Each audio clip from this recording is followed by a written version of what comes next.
tandure wasumile tak ijo royo royo tak sanggup pantenanya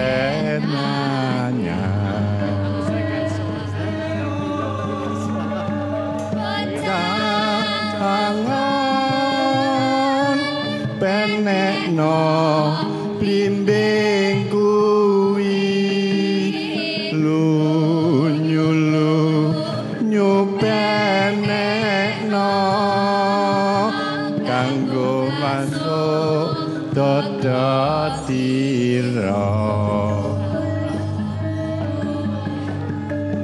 dodotira kumitir bedaing pinggir tomono jumatono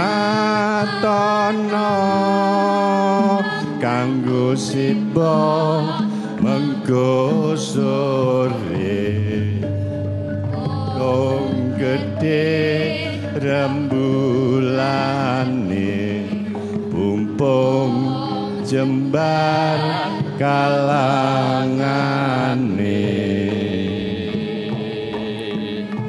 ya surah surah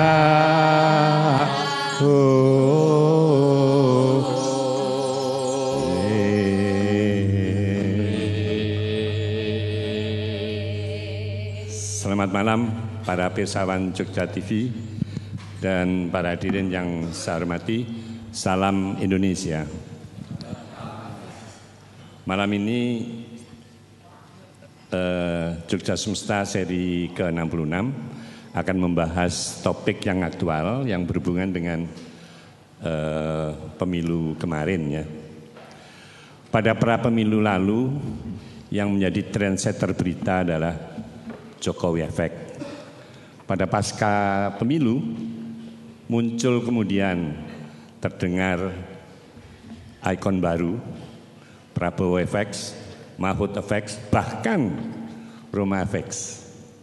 Sayang tidak terdengar SBY Effect. Ya Mas Ari. Ironisnya di DIY yang ada adalah Money Effect yang mengusung akronim baru NPWP. Jangan salah, ini bukan berkaitan dengan pajak ya, tapi nomor piro, wani piro. Sungguh kreatif manusia Jogja. Sekarang ini politik bagaikan pasar, tempat orang sesuka hati tawar-menawar hingga penelanjangan harga diri. Tak ada pilihan dalam menghadapi pasar yang menjebak, dijebak, ditawar dan dilecehkan. Betul juga, kita tidak bisa keluar dari pasar politik yang mengurung. Politisi, seniman, budayawan, spiritualis, dukun, bahkan semuanya tiada bebas dariku, kata pasar dengan congkaknya. Yang rombeng dan berkilap wujudnya pun juga terjebak di pasaran pasar. Itulah berita harian kita pada pemilu lalu. Dengan prolog karut-marutnya pasca pasar politik negeri ini, Jogja Semesta akan menampilkan topik membangun Indonesia dengan budaya politik beretika. Di sebelah saya kita sapa Bapak Profesor Dr. Hedi Sri Ahim Saputra. Selamat malam Bapak. Assalamualaikum. Waalaikumsalam warahmatullahi wabarakatuh. Beliau adalah seorang antropolog, guru besar ilmu antropologi di Fakultas Ilmu Budaya UGM. Beliau nanti akan menampilkan membahasnya dari sisi budaya dan antropologi. Kemudian di sebelah Pak Hamzah adalah sosiolog muda Mas Ari Sujito SIP MSI, meninjaunya dari aspek sosial. Di sana baru saja studi dari Australia, Pak Mas Bambang Purwoko akan membahas dari sisi politik. Jadi lengkaplah sudah ya. Namun sebagai pemicu dialog akan disajikan wayang kulit ringkes lakon Semar Mendem oleh Ki Dalang lulusan ISI Mas Catur Benyek Kuncoro yang menggambarkan kegaduhan dan kekacauan politik oleh hilangnya roh Semar sejati, karena yang kita temui hanyalah semar-semar palsu, yaitu semar mendem kuasa. Monggo Ki Dalang. Nggih, matur nuwun. Yep.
Tobat.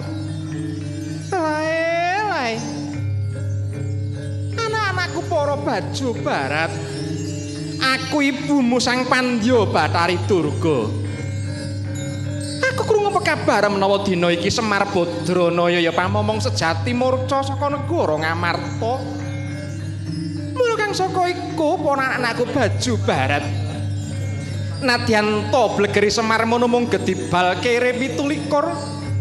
Nanging sejatine sok sapa kang bisa kagaduhan Semar Badranaya ing kono bisa dadi titah ingkang linuwih anak-anakku.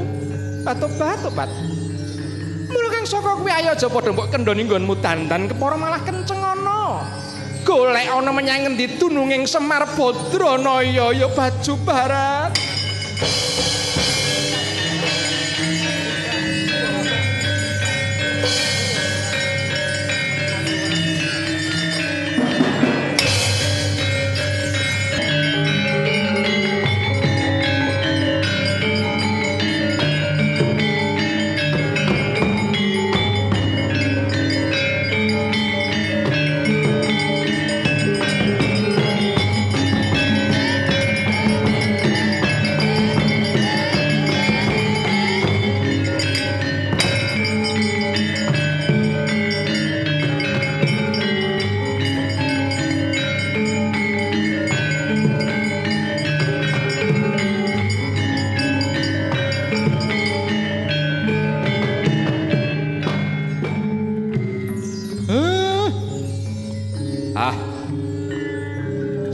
Gegek ugek sadulita mel-mel.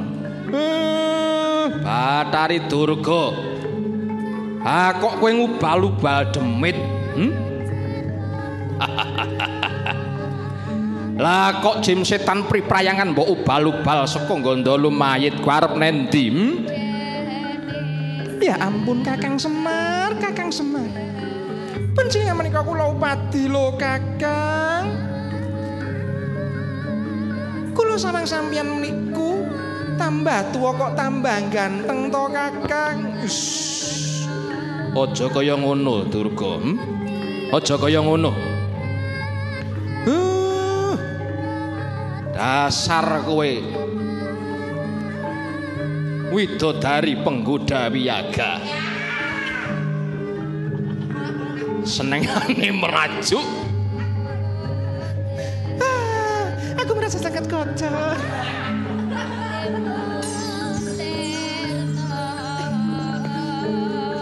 Aja kaya ngono.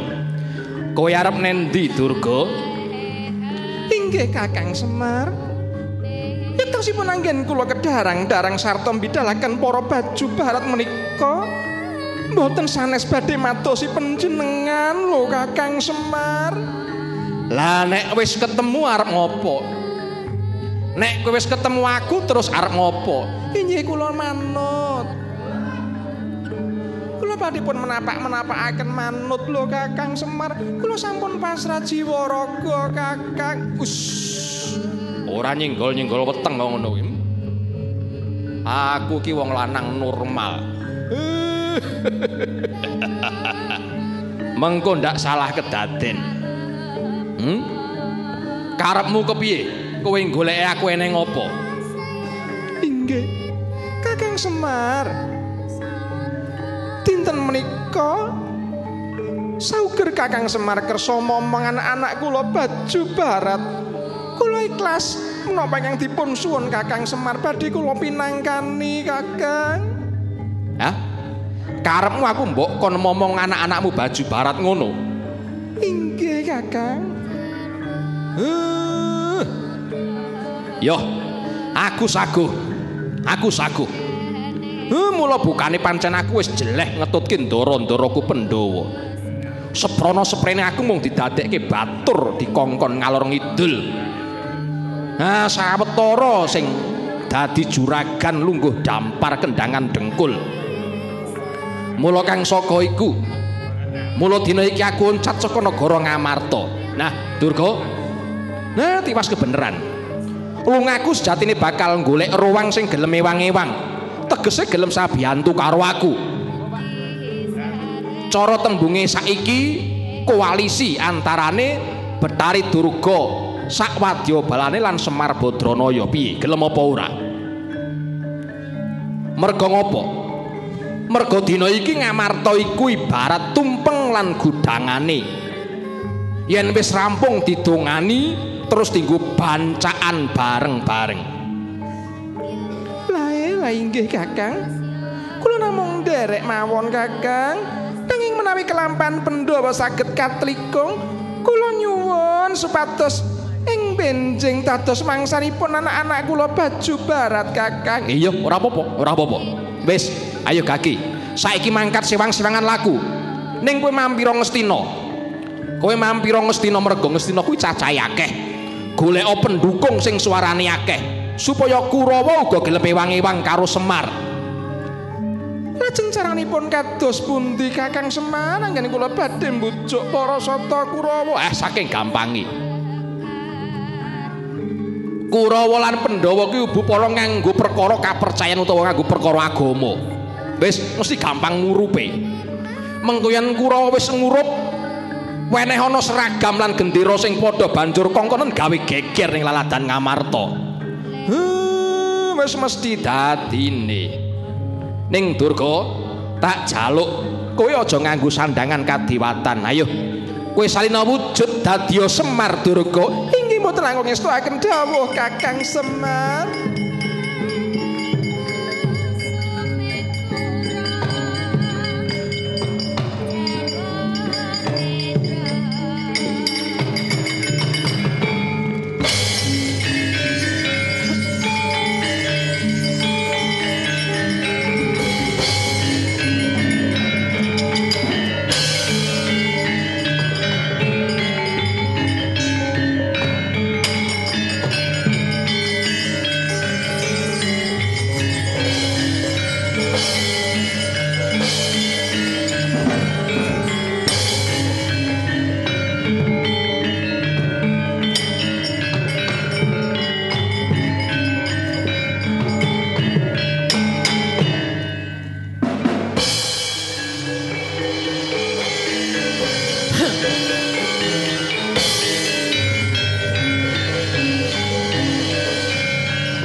Durna. Dak pundi Dek Patih? Awrat mundi dawuh Angger Prabu Duryudana ingkang saperlu kula panjenengan madosi wonten pundi Semar Badranaya. Nggih. Merga dinten samangke wonten pekabaran ingkang dumuging talingan kula menawi to Semar menika sampun jeleh tumut Pandhawa. Mila piyambakipun mentar utawi linggar saking Praja Ngamarta. Pramila saking menika monggo Kakang Durna dipun upadi wonten pundi dununging Semar Badranaya dipun gelembuk dipun rimuk kados pundi caranipun supados purun momong para Sata Kurawa supados mbenjang temapaking perang Bratayuda saged ungguling yuda. Nggih, Depate mutul langkung ngestakaken dawuh. Nggih, dipadosi sareng-sareng, Cik.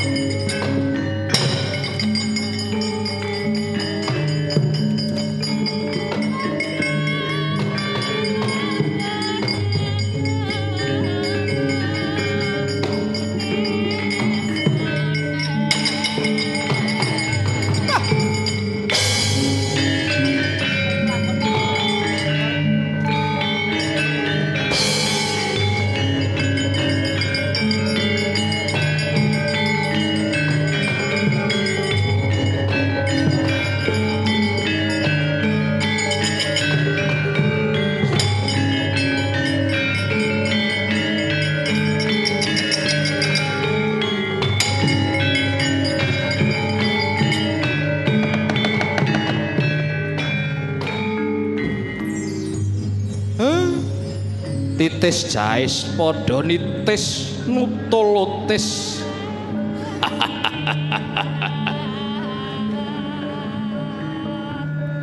Enten pesawat Penemban Durna kalih Patih Sengkuni. Iya Semar, aku Penemban Begawan Durna. Iya Semar, aku Sengkuni. Nelonjong Batur lampahe ajeng tindak pundi Den? Kudung manyel-manyel swalur kimbol semoranti. Allah. Ya Semar. Pripun dijuni? Pripun Kakang Durna? Wong niku nggih gedhe prihatine, mesti cepak kalih rejekine. Buktine dereng ngantos tebih saking Ngastina pun kepethuk kalih sing digoleki. Nah, ngene Semar. Dina iki pancen aku diutus karo Angger Prabu Duryudana saperlu goleki kowe.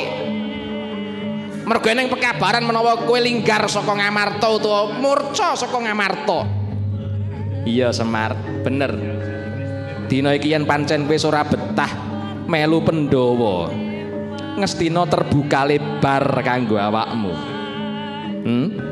Ora apa-apa dadi kutu loncat ora apa-apa. Kowe arep njaluk bayar pira? Kelungguhan apa mesti kowe diparingi karo Angger Prabu Duryudana. Nggih. Kula mboten ajeng nampik sing sampeyan paringke dhateng kula. Ning kula suwun dika sakloron dinten iki mang bali teng Ngastina. Mang matur Angger Prabu Duryudana menawa Semar saguh momong Kurawa. Niku sing sepisan. Sing kaping pindho, kula nyuwun supaya dina niki uga sampeyan ngetapke para Kurawa supaya gawe untran-untran teng tlatah Ngamarta. Perlune napa?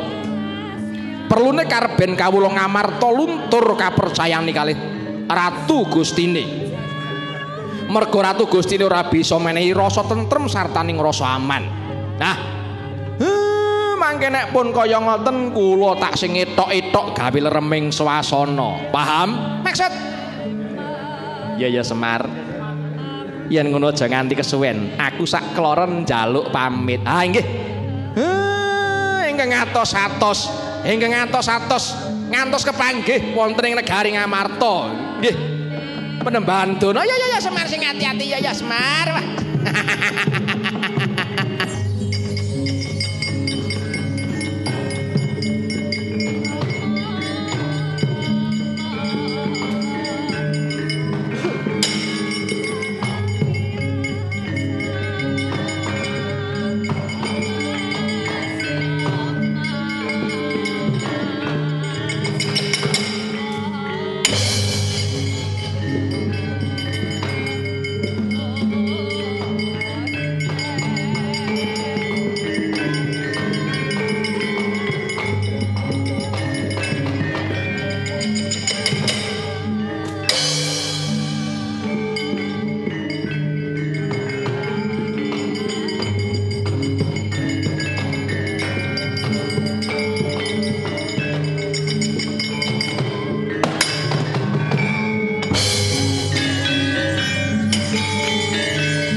Ya bukan main Mas Benyek. Nggih mau. Saya ini ngerasa saru-saru, ndak disemprit KPI mangke Jogja TV mesake. Nah, sebelum break ya saya ingin komentar masing-masing aja ya tentang simbolisasi wayang terhadap suasana pemilu kemarin.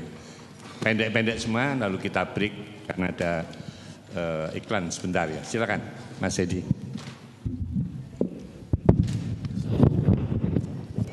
Baik, terima kasih sekali.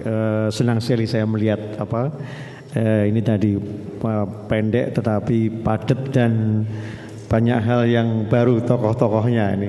Kreasinya luar biasa harusnya. Salut untuk teman-teman dari ISI ini dan gendingnya juga saya kira baru ya. Jadi kalau kita melihat ini semua wayang ternyata bisa berkembang dengan baik, bahkan bisa menyimpulkan hal-hal yang baru yang kemudian sangat menarik untuk kita tonton bersama. Terima kasih. Wayang ini kreatif karena wayang itu biasanya bercerita sesuatu yang sekedar jadul, tetapi kali ini mencoba untuk memotret di sekeliling kita dan saya apresiasi betul, apalagi teman-teman muda. Tidak banyak orang-orang muda suka wayang. Apresiasi untuk mereka.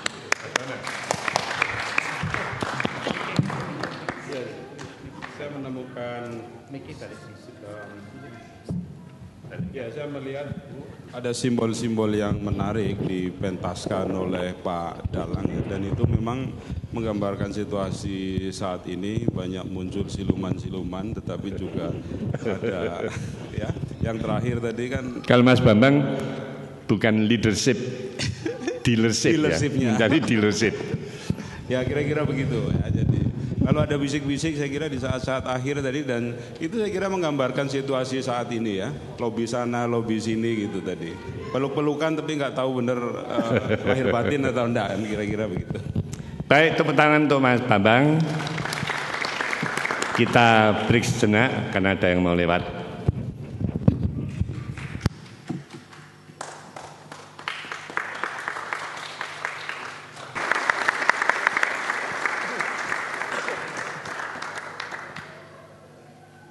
Baik, kita mulai sesi kedua.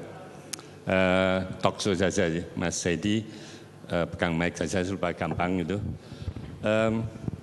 Kalau dari tinjauan antropologi budaya gitu ya,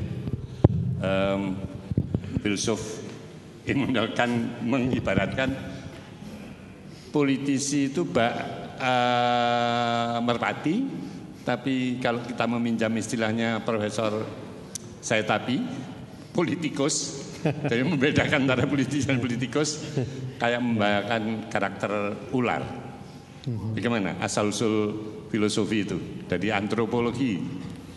Ya, itu sebenarnya bisa dilihat dari sudut sifat-sifat binatangnya, Mas. Ya. Jadi kalau mengambil tikus itu gaweane ngopo gitu kan ya. Sengane ngerikiti, ndelik-ndelik gitu ya. Nah, ada kelician-kelician, kecurangan-kecurangan. Nah, pasti manusia itu sebetulnya kalau dalam antropologi itu dikaitkan dengan totemisme. Jadi manusia pasti mengaitkan dengan suatu gejala tertentu di sekitarnya, entah itu binatang, kemudian tumbuhan, dan kemudian menggunakan itu sebagai alat untuk menyampaikan gagasan-gagasan. Dan itulah yang muncul melalui simbolisasi hewan, ya, kemudian dengan sifat-sifatnya ini menunjukkan sifat manusia tertentu. Dan itulah kemudian yang muncul dalam itu tadi simbolisasi merpati, kemudian elang seperti itu. Apakah situasi perpolitikan kita sudah seperti itu, Mas Ari? Belum, faktanya kita ini memang kalau belajar politik ini di kampus yang belajar teori sejarah politik itu sebetulnya punya misi nilai. Ada sesuatu yang memang di bawah dilandasi yang disebut dengan etika. Kalau kita lihat dari sisi masyarakat, saya sebagai seorang sosiolog, struktur masyarakat itu sebetulnya direpresentasikan dalam arena politik itu. Nah, kalau kita lihat prakteknya 2014 ini saya anggap mengalami politik itu pendangkalan luar biasa. Banyak orang makin yakin bahwa politik disederhanakan sebagai sebuah gejala transaksional. Padahal sebenarnya misinya nggak seperti itu. Sebagai pekerjaan gitu ya. Ya, nah itu yang membuat orang kalau ngomong saya di angkringan misalnya, saya nonton TV ngojak ngobrol mereka, gimana kok bisa seperti itu? Wah namanya juga politik mas. Terus saya lihat gimana kok bisa bertarung, terus kemudian mereka terjadi keculasan, bentrok, wah namanya juga politik. Nah, politik makin diasosiasikan sebagai keculasan. Padahal sebenarnya misi awalnya tidak seperti itu. Ya berarti politik melahirkan transformasi sosial, justru mendegradasikan nilai-nilai ya. Value-nya jadi hilang. Nah, gitu. kalau Mas Bambang gimana? Dari sisi politik murni gitu, ilmu politik. Dan dia sosiologis tadi, antropologis.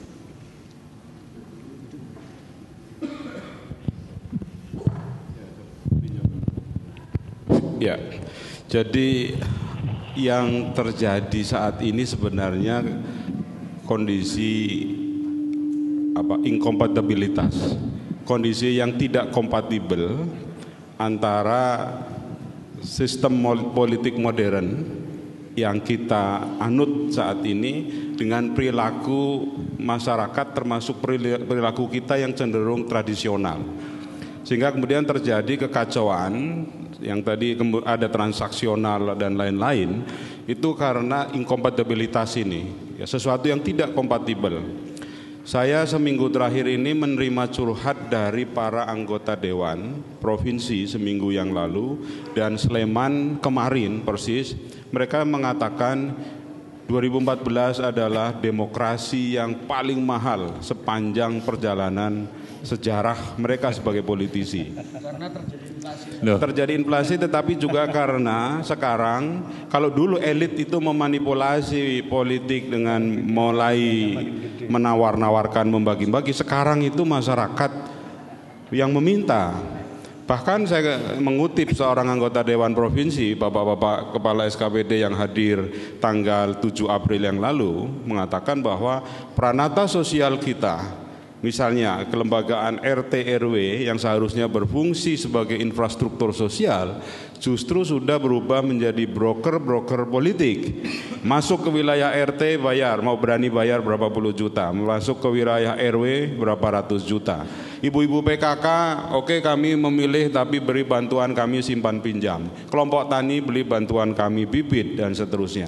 Nah, transaksi-transaksi politik ini karena ada sistem politik modern dalam bentuk demokrasi yang diperkenalkan, tapi perilaku kita ya agraris tradisional. Apakah ini membenarkan pendapat Bung Karno bahwa demokrasi politik harus sejalan dengan demokrasi ekonomi? Iya, dan atau itu memang fenomena negara berkembang seperti para ilmuwan politik mengatakan bahwa demokrasi sebagai bangunan politik seharusnya dibangun di atas landasan ekonomi yang kuat. Kita melihat pengalaman Jepang, kemudian Korea dan Singapura, ya. Mereka membangun dulu struktur ekonomi yang kuat, baru berani menerapkan demokrasi. Kita kan ekonominya kacau balau, lalu menggunakan sistem modern. Persis seperti anak muda sekarang menggunakan gadget modern, ya. Harganya 8 sampai 10 juta, tapi yang digunakan fungsinya hanya 20% saja. Hanya untuk chatting, SMS, foto, selfie dan sebagainya. Fungsi-fungsi yang lain, pengaturan bisnis, pengaturan jadwal kerja itu nggak digunakan. Itu persis, karena kita mengalami, nanti Profesor Ahimsa ini, lompatan budaya, kaki kita masih di agraris, pikiran kita sudah inginnya kehidupan industri modern. Nah, satu lagi yang saya ingin katakan, para ilmuwan politik juga mengatakan bahwa demokrasi sebenarnya produk dari dan hanya cocok untuk diterapkan dalam konteks masyarakat industri modern. Ya, masyarakat agraris yang tradisional sebenarnya belum sepenuhnya cocok memahami dan menjalankan demokrasi. Ini mungkin ada koherensinya dengan teman saya ketemu seorang peneliti Amerika di Bali. Dia tanya, Anda ngapain di Bali? Saya belajar demokrasi di Indonesia. Loh, Amerika kan banyak demokrasi. Loh, tapi secara teori yang dipraktekkan one man one vote itu hanya di Indonesia. Benar itu ya? Pendapat Mas Bambang gimana? Ya, Betul itu? Kita jauh lebih advance, jauh lebih maju dibanding negara-negara demokrasi liberal sendiri. Bahkan orang Amerika, orang Australia heran dengan liberalisme yang berkembang di Indonesia saat ini. Sangat liberal. Kalau dari sisi budaya bagaimana ini? Transformasi budaya ini menjadi mundur atau budaya itu kan ada unsur regresif dan progresif. Kita khawatir menjadi regresif kalau begitu. Sebetulnya semuanya itu sangat nalar, Mas. Ya, kalau kita perhatikan sebenarnya kalau kita melihat pada politik tadi itu kan sebetulnya untuk mencapai tujuan-tujuan tertentu. Ya. Tapi saya mencoba melihat dengan kacamata wong cilik lah. Ya. Saya mau milih orang kenal. Ya. Saya mau milih orang ngerti tujuannya. Kita nggak tahu tujuannya apa. Partainya, ideologinya apa, nggak begitu jelas. Orang-orangnya apakah betul-betul akan nanti merepresentasikan kepentingan kita, tidak begitu jelas. Yang muncul kemudian adalah transaksi sesaat. Saya punya suara, saya bisa berikan, siapa mau beli. Akhirnya seperti itu. Karena sebetulnya itu tadi, kita lompatan budaya yang tadi dikatakan betul sekali, bahwa kita sebelumnya harusnya bertahap. Perkembangan dari sistem yang awal itu bentuknya antara lain demokrasi desa, kemudian kerajaan, kemudian menuju adanya partai politik, itu sebuah lompatan sebetulnya. Tapi kita sekarang misalnya membuat partai politik, adakah ideologi yang jelas? Adakah kepentingan yang jelas yang akan dicapai dengan itu semua? Sebetulnya tidak. Itulah yang membuat kemudian orang sangat pragmatis. Loh Prof, ya. Dulu itu wong Jawa ya katakannya, ini maaf ya yang bukan suku Jawa. Biasanya kan Joko Projo, budaya malu itu bukan main dijaga gitu ya. Ya. Sekarang tampaknya kok tidak ada rasa malu itu. Apa itu? Yang malunya sudah berbeda, Mas. Ya. Soalnya masih punya malu, ya kan. Tapi tidak lagi dalam konteks seperti yang dulu. Ya. Sebagian saya kira kita masih punya malu, tidak hilang sama sekali. Tapi pada bagian-bagian seperti itu tidak lagi malu, karena kemudian kita juga melihat bagaimana orang pakai jaket tahanan KPK masih bisa dada-dada dan senyum-senyum. Ya kan. Ini kan dalam sisi itu mungkin malunya sudah hilang, tapi pada sisi yang lain sebetulnya masih ada. Tapi itu yang sangat penting adalah bagaimana mengembangkan pada hal seperti itu budaya malu itu kembali. Loh, orang tua kita kan ngajari ojo ngabu siling. Ya, sekarang kebohongan publik itu enak saja dilontarkan. Padahal itu bohong, kita tahu. Sebetulnya juga sangat mudah ya. Kalau kita melihat bagaimana partai politik merekrut ya, tokoh-tokoh maaf aja yang sebetulnya kita melihat tidak pas banget gitu, ya kan? Itu kan tidak menipu gitu, ya kan? Kita melihat bagaimana tokoh-tokoh tertentu ditampilkan, saya nggak usah menyebut nama lah. Tapi masa kita sebodoh itu sih, gitu kan? Nah ini kan sebenarnya juga ngapusi kan? Bagaimana ini? Ya kan? Jadi ada persoalan pada partai politik, pada calegnya juga gitu kan? Kalau boleh saya ingin mengundang Pak Hafid ya, sini sebentar. Gimana pendapatnya? Waktu di lapangan sini, ben ketok nang TV. Ben tingkat elektabilitasnya tinggi. Ya, pengalaman dulu. Ambil mic sini, mic itu ya apa-apa. Nah, pengalaman di lapangan gimana?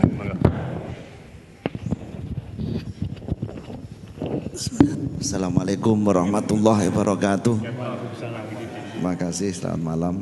Ya. Jadi fenomena yang ada di lapangan ini memang sangatlah drastis saya lihat itu. Miris saya lihat itu. Bahkan transaksionalnya sangat tinggi. Jadi semacam, tapi ini nggak bisa disalahkan antara caleg dan masyarakatnya. Masyarakatnya nggak punya potensi juga ingin begitu seperti itu keinginannya gitu. Jadinya ada semacam tawar menawar lah gitu yang ada ini. Yang alhamdulillah memang DPD kami tidak mengalami seperti itu. Jadi relatif lebih soft lah gitu, lebih soft kalau DPD gitu. Bahkan ada yang meminta begini-begini, wah kalau minta begitu ya jangan milih saya aja. Saya langsung begitu. Karena ini tidak sesuai dengan konsep yang kita lakukan gitu. Jadi ini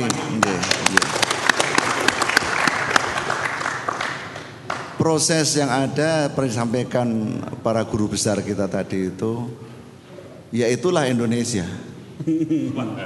Gitu. Jadi itulah Indonesia. Maka kalau memang itu dilanjutkan terus, tidak ada perubahan, saya kira tinggal nunggu kapanlah hancurnya Indonesia. Gitu. Jadi ini saya kira. Mas Ari, budaya politik sak temene piye to? Biar Bapak Ibu ini yang rawuh bisa. Kalau konsep budaya dalam pengertian sesungguhnya, budaya itu bagus. Ya, kultur yang itu di dalamnya ada kebiasaan-kebiasaan, ada nilai, ada hal-hal yang punya filosofis nilai itu. Nah, cuman sekarang ini menjadi aneh ketika orang korupsi berulang-ulang dianggap sebagai korupsi itu menjadi budaya. Sebetulnya bukan. Nah, yang saya lihat politik kita itu sebetulnya bagus dalam pengertian misinya, tetapi dimanipulasi oleh politisinya. Jadi yang membuat sekarang ini rakyat makin resah dan kemudian ketularan itu juga seperti itu. Saya yakin sebetulnya, saya tadi setuju ya, kalau mau belajar moralitas orang malu itu jangan di elit, tapi di grassroots. Kalau kita nonton di televisi ada grup orang Satpol PP yang bongkari di lokalisasi, dikejar-kejar itu pasti nutup. Dan orang yang ditangkap pun nutup. Tapi kalau koruptor itu jelas ditangkap di KPK konferensi pers. Konferensi pers. Nah, itu menunjukkan pada kita sakjane iki sapa sing diisin. Nah, itu contoh. Nanti dulu. Apa bukan bersumber dari budaya kita? Butuh cakil ya. Atasnya kan raksasa. Ya. Badan wadaknya manusia. Nah, itu alih rupa menjadi manusia kan lebih lama. Tapi budaya Mesir lain, mukanya manusia, badannya singa. Apa karena faktor itu? Ini soal pilihan. Maksud saya adalah sejarah budaya kita itu banyak nilai-nilai luhur. Nah, cuman kadang-kadang yang dipelajari itu yang makna yang dalam itu tidak diambil. Sehingga yang terjadi sekarang itu membenarkan tindakan dengan segala cara, tetapi dia lupa bahwa apa yang dia lakukan sesungguhnya melawan dari kultur dan sejarah misalnya masyarakat Indonesia. Saya yakin misalnya di masyarakat di lingkungan saya di grassroots itu kadang-kadang juga bingung melihat di televisi itu politik kok ribut terus gitu, gontok-gontokan. Tetapi memang politik kita terus-menerus dihadirkan begitu. Oke, budaya ini politik seperti itu. Saya Romo Dendi, saya nggak setuju kalau dikatakan bahwa kalau mau berdemokrasi nunggu Indonesia kaya. Nggak harus. Kalau demokrasi dipahami sebagai sistem di mana masyarakat bisa terlibat dan mempengaruhi dengan berbagai cara, Indonesia sudah lama berdemokrasi. Cuman yang mempropagandakan itu negara-negara maju dulu. Evolusi perkembangan demokrasi di dunia ini dulu Yunani, terus perkembangan di beberapa di negara di Eropa, di Amerika dan seterusnya. Ya, itu sebetulnya Indonesia punya nilai-nilai itu. Kita tiap hari kalau rembukan mengambil keputusan itu dengan bermusyawarah kok. Saya mau tanya, Mas Ari ini Nasdem atau Sosdem? Sosdem Mbak, saya Nasgor. Nasdem atau Sosdem? Nah, ini Romo Deni, saya masih punya harapan sebetulnya di Indonesia. Cuman yang dibutuhkan sekarang, mari kita mengakhiri kemunafikan. Oke. Itu kuncinya. Mas Ari masih punya harapan. Pak Bambang, apa masih ada harapan budaya politik yang beretika itu? Kayak apa sih? Sepanjang prakteknya ya, itu. Salah satu persoalan ya. Tadi yang disampaikan Pak Arijito sebenarnya dalam konteks bahwa kita mempunyai sejarah berdemokrasi benar dan itu sangat kuat pada tingkat desa yang sangat otonom. Tapi persoalannya adalah ketika kemudian demokrasi prosedural yang kita pahami sekarang, ya, di mana kita lebih mengutamakan proses-prosesnya tapi mengabaikan substansi demokrasinya. Kita mengutamakan bagaimana supaya terpilih secara nominal tapi mengabaikan misalnya kapasitasnya, ya, kualitas, kompetensi dari mereka yang mengikuti kompetisi, ya. Karena demokrasi secara prosedural adalah pejabat-pejabat publik dipilih secara kompetitif untuk menghasilkan yang terbaik. Sayangnya Ya, kita mendahulukan nominal, legitimasi angka. Tetapi kemudian mengabaikan moralitas, kompetensi, kapasitas dan sebagainya. Itu satu sisi. Kita pegang dulu. Ya. Mengabaikan nilai-nilai substansial tapi pegang yang nominal saja. Ya, mendahulukan prosedural. Kita break sebentar. Ada yang mau lewat, silakan.